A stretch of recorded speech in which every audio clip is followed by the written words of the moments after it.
Assalamualaikum warahmatullahi wabarakatuh. Saudara-saudariku yang dirahmati Allah Subhanahu wa taala.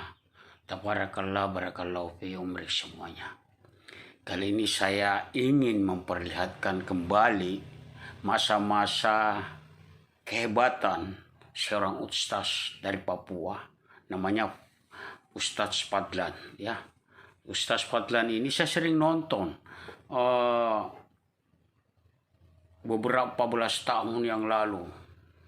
Video-videonya itu viral. Bagaimana beliau bersama ofisialnya kalau bisa dibilang ya, atau sahabat-sahabatnya melaksanakan syiar Islam, berdakwah sampai ke pegunungan Papua. Luar biasa. Dan itu di zaman Orde Baru yang dimana masa masih bernama OPM atau bukan KKB. Sekarang kan KKB ya, kelompok kriminal bersenjata, atau bisa disebut teroris Indonesia sendiri ya, atau gerombolan atau pemberontak ya. OPM itu organisasi Papua Merdeka. Tapi ini Ustaz Fadlan luar biasa. Banyak rintangan, bahkan dicaci, bahkan di apa ya, sepertilah mirip-mirip 11-12 kisah Nabi Sallallahu Alaihi Wasallam, Nabi Muhammad Sallallahu Alaihi Wasallam bersama sahabatnya ketika berdakwah sampai ke Jazirah Arab, bahkan sampai ke Cina ya. Ini Ustaz Fadlan bahkan banyak ribuan, malah bahkan Ustaz pendeta-pendeta banyak yang mencintai Ustaz Fadlan pada akhirnya, dan akhirnya masuk menjadi mu'alaf karena mendapat hidayah. Itu karena syiar Islam yang dijalankan, yang dilakukan oleh seorang ustaz yang luar biasa. Baik, mari kita simak, jangan kemana-kemana. Tapi sebelumnya jangan lupa dukung channel ini agar berkembang dan bisa lebih kreatif lagi ya. Klik subscribe bagi yang belum. Kalau sudah tidak usah lagi, cukup like dan klik tanda lonceng yang belum juga mengklik, dan share agar syiar Islam yang disampaikan Dr. Fadlan, kisah-kisahnya yang dulu ini bisa kembali diingat dan bisa kembali menjadi inspirasi bagi hamba-hamba yang lain, bagi siapapun yang suka menjalankan syiar Islam melewati rintangan-rintangan yang luar biasa. Kalau dulu kan Ustaz Fadlan itu belum ada akses yang banyak menemukan suasana modernisasi, belum ada makanan-makanan yang lengkap di mana-mana. Sekarang kan sudah banyak bisa dijangkau. Dan itu dulu menurut Ustaz Fadlan, dia ceritakan ternyata yang dia sampo, dia mandi, dia berikan baju sepat dan sebagainya, semua masyarakat ribuan yang masuk Islam itu ternyata bantuan pribadi Bapak Presiden Soeharto almarhum. Mudah-mudahan Bapak Presiden Soeharto juga Allah membukakan pintu maaf jika ada dosa, dan juga melapangkan makamnya bersama Ibu Tin, dan juga pintu surga. Terutama nih Ustaz Fadlan. Bagi Ustaz Fadlan saya doakan tabarakallah, barakallahu fi umrik. Mungkin usianya sudah tua, tetapi mudah-mudahan fisiknya diberi kesehatan dan tetap menjoy menjalankan dakwah Islam. Tentu mewakili diri saya sendiri yang tidak bisa seperti itu. Oke, kita simak videonya. Lanjut. Jangan kemana-mana guys, dan jangan di skip.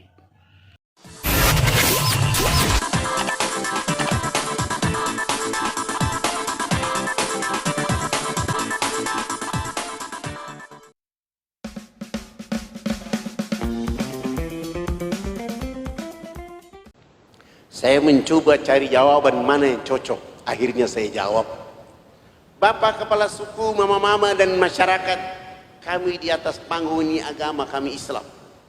Dalam agama kami diperintahkan Tuhan Allah Sang Pencipta dalam satu hari 5 kali menghadapnya di saat dan waktu yang ditentukan. Tadi kami berdiri mengangkat tangan, itu artinya kami menyerahkan kami punya jiwa, kami punya raga, dan kami punya kehidupan kepada Tuhan Allah.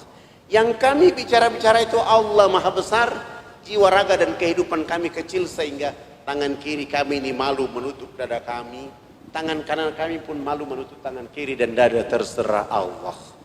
Mau menghukum kami terserah, mau memberi kami hadiah terserah. karena kami sudah menyerahkan sepenuhnya kami punya jiwa, raga dan kehidupan kepada Tuhan Allah. Kepala suku mendengar penjelasan saya, langsung beliau mengatakan, wow, ini agama yang benar. Menurut Bapak kami sudah Islam. Beliau terus mengajukan pertanyaan, tapi kenapa sesudah itu anak dengan teman-teman bongko badan? Apa artinya bongko badan? Kenapa ruku? Saya jawab, kami bongkok badan itu supaya melihat seluruh fasilitas yang diberikan Allah kepada manusia berupa pasir, tanah, batu, air, hewan, tumbuhan. Silahkan dinikmati, dipelihara, dilindungi karena masih ada manusia berikutnya. Kepala suku menjawab, ini agama yang benar. Menurut Bapak kami sudah Islam. Tapi kenapa sesudah itu anak dengan teman-teman tunduk mencium papan? Kenapa sujud? Dia bilang mencium papan. Saya jawab, kami tunduk mencium papan pertanda kami menangis atas dosa kejahatan yang kami lakukan. Dan kenapa kami lakukan itu? Sebentar kami mati nanti, kami punya kulit, daging, darah, tulang akan dilebur kembali menjadi tanah. Sebelum dilebur kembali menjadi tanah, kami menyatukan kepala, telapak tangan, lutut dan kaki menangis minta ampun kepada Dia Allah yang Maha Tinggi. Tapi kenapa sesudah itu anak dengan teman-teman lihat ke sebelah kanan mulutnya bicara-bicara, lihat ke sebelah kiri masih bicara-bicara? Apalagi artinya itu? Salam, dia bilang bicara-bicara. Saya jawab, kalau tadi kami mengangkat tangan adalah menyerahkan sepenuhnya jiwa, raga dan kehidupan kami bongkok badan untuk melihat apa yang diberikan oleh Allah. Sesudah itu minta ampun, selesai minta ampun, kami lihat ke sebelah kanan, kalau di tempat ini belum ada orang yang tahu mandi, tugas kami datang mengajarkan mereka bisa mandi. Ada yang belum tahu berpakaian, tugas kami mencari pakaian untuk menutup tubuh badannya. Ada yang lapar, tugas kami mencari makan. Ada yang sakit, tugas kami mencari obat. Sesudah itu melihat ke sebelah kiri, kalau di tempat ini belum ada orang yang mengenal Allah dan Rasulnya, kami datang ke sini mengajarkan mereka nama Allah dan Rasulnya. Begitu mendengar penjelasan saya, langsung kepala suku mengatakan, kalau begitu jangan duduk di atas panggung, kami semua disuruh turun duduk bergabung dengan masyarakat di bawah. Mereka tua-tua adat dan kepala-kepala suku naik di atas panggung menggantikan kami. Bukan sholat, tapi mereka duduk rapat membahas kehadiran kami di sana. Setelah rapat selesai, kepala suku besarnya berdiri dan menyampaikan pengumuman. Hari ini kita senang karena anak-anak sudah datang mengajarkan kita agama yang benar. Maka dalam rapat adat kami sepakat kita semua yang ada di lapangan masuk ke dalam agama anak-anak ini. Begitu mendengar kalimat ini, kami para dai semua sujud menangis minta ampun karena malu, tidak bawa apa-apa kecuali nama Allah dan Rasul serta sabun, sampo, odo, sikat gigi. Di saat itu pun mulai masyarakat yang tadi yang sudah mandi maupun yang belum mandi berkumpul, dan saya bilang, ikuti kata-kata saya. Subhanallah, tidak ada satu di antara kami yang tidak menangis karena kebahagiaan hidayah datang kepada saudara-saudara kita. Setelah mereka syahadat selesai, program berikut untuk mereka adalah kami ganti nama-nama mereka. Yang nama Markus kami ganti dengan nama Zainal Abidin. Yang nama Paulus kami ganti nama dengan nama Tajuddin, Hasanuddin, Mahmud. Dan itu nama-nama yang paling cocok untuk saudara kita syahadat di sana. Sangat lucu kalau dia masuk Islam, rambutnya keriting, badannya hitam kering, dipanggil Kang Cecep. Tidak cocok, tidak cocok. Atau dipanggil nama Suroto, itu juga tidak cocok. Tapi Muhammad, Abdul Muthalib, Abu Bakar, nama-nama itu sangat keren untuk mereka. Setelah mengganti nama, pekerjaan berikut yang kami lakukan adalah melaksanakan hitanan massal mulai dari umur 7 bulan sampai umur 63 tahun. Alhamdulillah kami dibantu oleh teman-teman dari Angkatan Laut di bawah Komando Letnan Kolonel Dr. Mulia Tarmizi. Lalu kita hitan mereka semua. Setelah itu beliau mengatakan, harus kita kasih tahu Pak Harto. Akhirnya beliau bikin surat, fax ke Jakarta. Pak Harto balas, silakan membawa kepala-kepala suku menghadap saya di Jakarta. Subhanallah, tua-tua adat dan kepala-kepala suku sudah pakai celana panjang, mereka sudah pakai kemeja, bahkan sudah pakai jas, tapi belum bisa pakai sepatu karena ukuran kakinya rata-rata nomor 47. Tidak ada jenis sepatu itu di sana, terpaksa kami menggunakan sendal jepit kelebihan tumit, terbang menuju Makassar terus ke Jakarta menghadap Presiden Soeharto. Kami datang ke rumahnya, beliau menyambut kami di depan pintu rumahnya dengan salaman, dengan warga negara, masyarakat, kepala-kepala itu dibawa masuk ke dalam ruang tamu, dikasih minum. Pak Harto sudah menyiapkan oleh-oleh berupa baju gamis, batik, kopiah, sajadah, dan celana untuk kepala-kepala suku, dan uang tunai. Saya ingat waktu itu satu orang 50 juta. Dan Pak Harto juga menyediakan uang tiket untuk bisa pulang. Sebelum menyerahkan ini uang tiket, Pak Harto minta supaya kepala suku besar di antara yang hadir itu menyampaikan sambutan atau konferensi pers. Lalu saya suruh kepala suku yang besar yang bicara. Dia langsung mengatakan, Bapak tidak pantas jadi presiden. Presiden macam apa hanya bangun Jakarta, presiden macam apa hanya bangun Makassar. Pemilu nanti saya akan bicara supaya Haji Muhammad Soeharto tidak boleh lagi dipilih jadi presiden. Kepala suku ini bicara pakai bahasa daerah, Pak Harto juga tidak tahu. Tapi saya perhatikan wajah Pak Harto, senyum dan tertawa kecil. Setelah beliau tertawa kecil, beliau mengatakan, diterjemahkan. Tidak mungkinlah saya menerjemahkan seperti itu. Itu tidak mungkin. Tapi saya mengambil makna perjalanan dan saya bilang sama Pak Harto, Bapak Presiden terhormat, hari ini kepala-kepala suku sungguh bahagia bisa bertemu dengan Bapak Presiden. Dan kepala suku besar tadi mengatakan Haji Muhammad Soeharto layak jadi Bapak Pembangunan Nasional. Antara tafsir dan terjemahan memang berbeda. Tapi lah ini bahasa dakwah lah. Begitu beliau mendengar tafsir bahasa itu langsung menelpon Menteri Agama. Kepala-kepala suku dan tua-tua adat itu ditetapkan naik haji pada tahun itu juga. Pak Harto pun menelpon Menteri Agama menetapkan agar tiap tahun 75 orang pergi haji melalui jalur dakwah yang dilakukan oleh Ustadz Fadlan. Pak Harto menyumbang 1000 karung pakaian, 600 karton sampo, 600 karton sabun, 600 karton odol sikat gigi.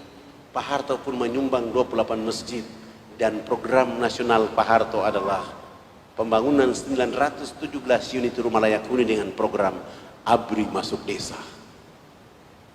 Tidak saja sampai di situ, Pak Harto mengatakan dakwah dari Jakarta ke kampung tidak boleh pakai kapal laut, tapi menggunakan pesawat Hercules dari Halim Perdana Kusuma. Subhanallah, Pak Harto sudah tidak ada, tapi jejak kebangsaan Indonesia dan dakwanya tersimpan rapi sampai hari ini.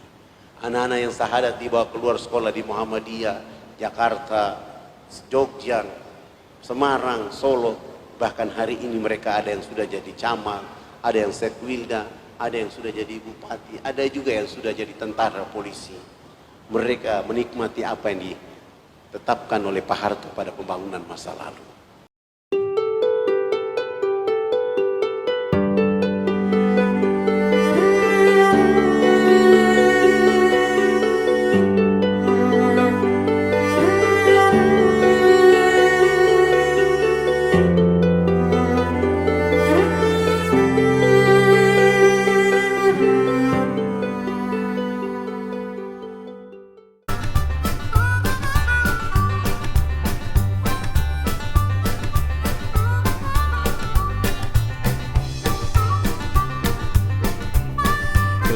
Subscribe.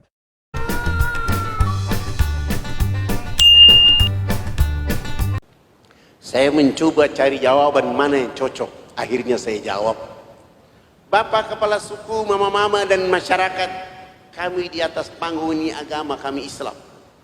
Dalam agama kami diperintahkan Tuhan Allah Sang Pencipta dalam satu hari 5 kali menghadapnya di saat dan waktu yang ditentukan. Tadi kami berdiri mengangkat tangan itu artinya kami menyerahkan kami punya jiwa, kami punya raga, dan kami punya kehidupan kepada Tuhan Allah. Yang kami bicara-bicara itu Allah Maha Besar, jiwa, raga, dan kehidupan kami kecil sehingga tangan kiri kami ini malu menutup dada kami, tangan kanan kami pun malu menutup tangan kiri dan dada, terserah Allah. Mau menghukum kami terserah, mau memberi kami hadiah terserah, karena kami sudah menyerahkan sepenuhnya kami punya jiwa, raga, dan kehidupan kepada Tuhan Allah. Kepala suku mendengar penjelasan saya, langsung beliau mengatakan, wow, ini agama yang benar. Menurut Bapak kami sudah Islam. Beliau terus mengajukan pertanyaan, tapi kenapa sesudah itu anak dengan teman-teman bongko badan? Apa artinya bongko badan? Kenapa ruku? Saya jawab, kami bongkok badan itu supaya melihat seluruh fasilitas yang diberikan Allah kepada manusia berupa pasir, tanah, batu, air, hewan, tumbuhan. Silahkan dinikmati, dipelihara, dilindungi karena masih ada manusia berikutnya. Kepala suku menjawab, ini agama yang benar. Menurut Bapak kami sudah Islam. Tapi kenapa sesudah itu anak dengan teman-teman tunduk mencium papan? Kenapa sujud? Dia bilang mencium papan. Saya jawab, kami tunduk mencium papan pertanda kami menangis atas dosa kejahatan yang kami lakukan. Dan kenapa kami lakukan itu? Sebentar kami mati nanti, kami punya kulit, daging, darah, tulang akan dilebur kembali menjadi tanah. Sebelum dilebur kembali menjadi tanah, kami menyatukan kepala, telapak tangan, lutut, dan kaki, menangis minta ampun kepada Dia Allah yang Maha Tinggi. Tapi kenapa sesudah itu anak dengan teman-teman lihat ke sebelah kanan mulutnya bicara-bicara, lihat ke sebelah kiri masih bicara-bicara? Apalagi artinya itu? Salam, dia bilang bicara-bicara. Saya jawab, kalau tadi kami mengangkat tangan adalah menyerahkan sepenuhnya jiwa, raga, dan kehidupan kami bongkok badan untuk melihat apa yang diberikan oleh Allah. Sesudah itu minta ampun, selesai minta ampun, kami lihat ke sebelah kanan, kalau di tempat ini belum ada orang yang tahu mandi, tugas kami datang mengajarkan mereka bisa mandi. Ada yang belum tahu berpakaian, tugas kami mencari pakaian untuk menutup tubuh badannya. Ada yang lapar, tugas kami mencari makan. Ada yang sakit, tugas kami mencari obat. Sesudah itu melihat ke sebelah kiri, kalau di tempat ini belum ada orang yang mengenal Allah dan Rasulnya, kami datang ke sini mengajarkan mereka nama Allah dan Rasulnya. Begitu mendengar penjelasan saya, langsung kepala suku mengatakan, kalau begitu jangan dulu di atas panggung. Kami semua disuruh turun duduk bergabung dengan masyarakat di bawah. Mereka tua-tua adat dan kepala-kepala suku naik di atas panggung menggantikan kami. Bukan sholat, tapi mereka duduk rapat membahas kehadiran kami di sana. Setelah rapat selesai, kepala suku besarnya berdiri dan menyampaikan pengumuman. Hari ini kita senang karena anak-anak sudah datang mengajarkan kita agama yang benar. Maka dalam rapat adat kami sepakat kita semua yang ada di lapangan masuk ke dalam agama anak-anak ini. Begitu mendengar kalimat ini, kami para dai semua sujud menangis minta ampun karena malu, tidak bawa apa-apa kecuali nama Allah dan Rasul serta sabun, sampo, odo, sikat gigi. Di saat itu pun mulai masyarakat yang tadi yang sudah mandi maupun yang belum mandi berkumpul, dan saya bilang, ikuti kata-kata saya. Subhanallah, tidak ada satu di antara kami yang tidak menangis karena kebahagiaan hidayah datang kepada saudara-saudara kita. Setelah mereka syahadat selesai, program berikut untuk mereka adalah kami ganti nama-nama mereka. Yang nama Markus kami ganti dengan nama Zainal Abidin. Yang nama Paulus kami ganti nama dengan nama Tajuddin, Hasanuddin, Mahmud. Dan itu nama-nama yang paling cocok untuk saudara kita syahadat di sana. Sangat lucu kalau dia masuk Islam, rambutnya keriting, badannya hitam kelindi, dipanggil Kang Cecep, tidak cocok, tidak cocok. Atau dipanggil nama Suroto, itu juga tidak cocok. Tapi Muhammad, Abdul Muthalib, Abu Bakar, nama-nama itu sangat keren untuk mereka. Setelah mengganti nama, pekerjaan berikut yang kami lakukan adalah melaksanakan hitanan massal mulai dari umur 7 bulan sampai umur 63 tahun. Alhamdulillah kami dibantu oleh teman-teman dari Angkatan Laut di bawah Komando Letnan Kolonel Dr. Mulya Tarmizi. Lalu kita hitan mereka semua. Setelah itu beliau mengatakan, harus kita kasih tahu Pak Harto. Akhirnya beliau bikin surat, fax ke Jakarta. Pak Harto balas, silakan membawa kepala-kepala suku menghadap saya di Jakarta. Subhanallah. Tua-tua adat dan kepala-kepala suku sudah pakai celana panjang, mereka sudah pakai kemeja, bahkan sudah pakai jas. Tapi belum bisa pakai sepatu. Karena ukuran kakinya rata-rata nomor 47. Tidak ada jenis sepatu itu di sana, terpaksa kami menggunakan sendal jepit kelebihan tumit. Terbang menuju Makassar terus ke Jakarta menghadap Presiden Soeharto. Kami datang ke rumahnya, beliau menyambut kami di depan pintu rumahnya dengan salaman, dengan warga negara, masyarakat, kepala-kepala itu dibawa masuk ke dalam ruang tamu. Dikasih minum, Pak Harto sudah menyiapkan oleh-oleh berupa baju gamis, batik, kopiah, sajadah, dan celana untuk kepala-kepala suku, dan uang tunai. Saya ingat waktu itu satu orang 50 juta. Dan Pak Harto juga menyediakan uang tiket untuk bisa pulang. Sebelum menyerahkan ini uang tiket, Pak Harto minta supaya kepala suku besar di antara yang hadir itu menyampaikan sambutan atau konferensi pers.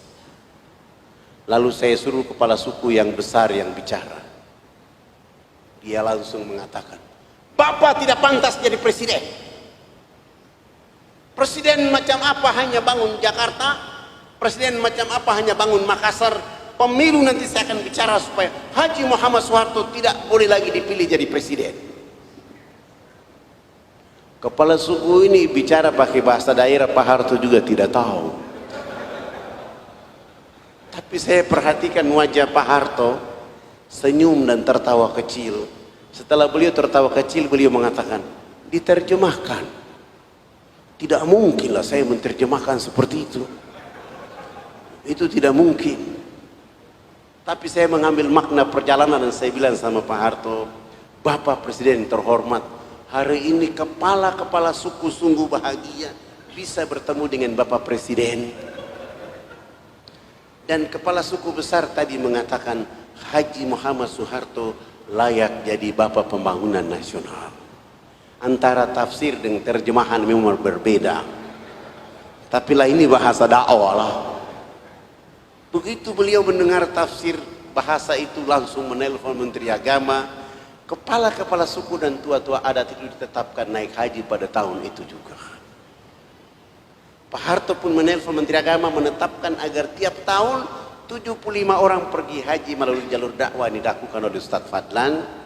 Pak Harto menyumbang 1000 karung pakaian, 600 karton sampo, 600 karton sabun, 600 karton odol sikat gigi.